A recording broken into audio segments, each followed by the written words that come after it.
Pistons news. What is the right price for Saddiq Bey? The Detroit Pistons are the NBA's worst team, have lost their franchise player for the season, and are on a 3-game losing streak, so things can't get any worse. What was supposed to be a season of competitive improvement has devolved into yet another sprint to the bottom 3 of the NBA standings and the best odds to land Victor Wembanyama. Ugh.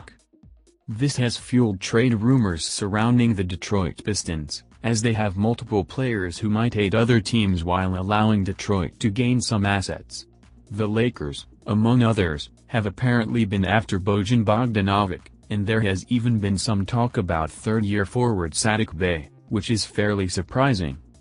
Coming into the season, most considered Bey part of the Pistons' young core, but he has regressed and is putting up the worst shooting numbers of his career. He's also a tweener that doesn't have a clear position on defense, which is a problem, as the Pistons are one of the worst defensive teams in the NBA and need some guys on the wing with athleticism and length who can defend the position. The talk ramped up when James Edwards III mentioned in a recent article for The Athletic, subscription required, that Bey was gettable for the right price.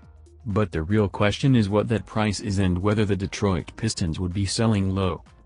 Detroit Pistons, what is the right price for Saddiq Bey?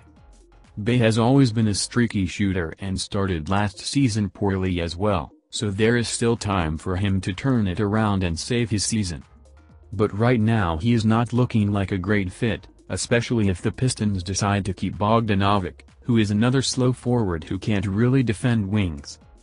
Bey was an all-rookie who once looked like one of the most promising players in his draft class, but he's definitely at a low point in his career. Trading him now would be selling low, but there are reportedly several teams, including Miami, asking about the price for a Bey trade. It's hard to imagine any team giving up an unprotected first-round pick for Bey, which is definitely not something you would have said after his rookie season. The Pistons aren't going to settle for a second-round pick, but I don't think they can expect too many teams to offer up a first-rounder without lottery protections.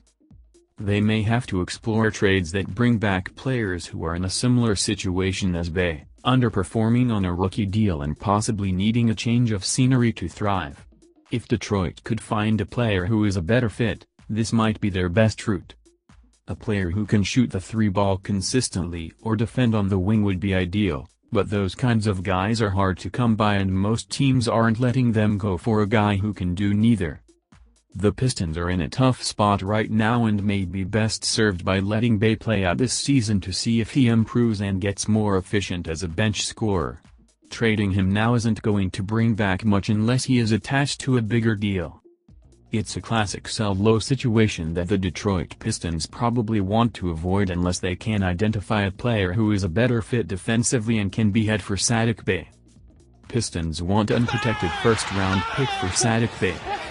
The Detroit Pistons are currently 8-22, which is the second worst record in the NBA. And as one of the few teams expected to be sellers prior to the NBA's February 9th trade deadline, rival executives are circling the team like vultures. Recently, multiple teams have inquired about Saddiq Bey, who is averaging 14.4 points, 4.2 rebounds, 1.6 threes and 0.9 steals on .401/.298/.870 shooting. The Pistons' asking price for Bey is an unprotected first-rounder, according to Jake Fisher of Yahoo Sports.